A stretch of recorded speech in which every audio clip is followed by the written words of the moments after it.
ಈಗಲೂ ಕೂಡ ಒಂದಷ್ಟು ಜನ ಮಕ್ಕಳಿಗೆ ತಂದೆ ತಾಯಿಯ ಭಯ ಅನ್ನೋದು ಇರೋದಿಲ್ಲ. ನೋಡಿ, ಈ ಕೆಳಗಡೆ ಏನು ವಿಡಿಯೋ ನೋಡ್ತಾ ಇದ್ದೀರಾ, ಮುಖದ ಮೇಲೆ ಇನ್ನೂ ಮೀಸೆ ಚಿಗುರಿಲ್ಲ, ಗಾಂಜಾ ಹೊಡ್ಕೊಂಡು ನಡು ರಸ್ತೆಯಲ್ಲಿ ಕುತ್ಕೊಂಡು ಕೆಟ್ಟು ಮಾತುಗಳನ್ನ ಮಾತಾಡಿ ಬೇರೆಯವರಿಗೆ ಹಿಂಸೆಯನ್ನ ಕೊಡ್ತಾ ಇದ್ರು.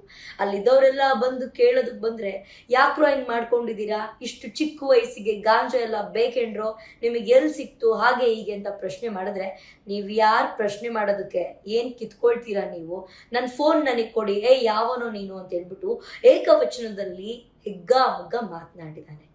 ಇದೆಲ್ಲ ಬೇಕಾ ಈ ವಯಸ್ಸಿನಲ್ಲಿ ಮಕ್ಕಳಿಗೆ? ಮಕ್ಕಳು ಓದ್ಲಿ, ಕಷ್ಟಪಟ್ಟು ಸಾಲನೋ ಸೂಲನೋ ಮಾಡಿ ಮಕ್ಕಳನ್ನ ಓದಿಸ್ತಾ ಇರ್ತಾರೆ. ಇವರು ಶಾಲಾ ಕಾಲೇಜುಗಳಿಗೆ ಬಂಕ್ ಮಾಡಿ ಈ ರೀತಿಯಾದಂತಹ ಕೆಟ್ಟ ಕೆಲಸವನ್ನ ಮಾಡಿ ತಂದೆ ತಾಯಿಗಳು ತಲೆ ತಗ್ಸುವಂತಹ ಕೆಲಸವನ್ನ ಮಾಡ್ತಾ ಇರ್ತಾರೆ. ಸೊ ಇದ್ರ ಬಗ್ಗೆ ತಮಗೇನು ಅನ್ಸುತ್ತೆ? ಕಮೆಂಟ್ ಸೆಕ್ಷನ್ ಅಲ್ಲಿ ತಿಳಿಸೋದನ್ನ ಮರಿಬೇಡಿ.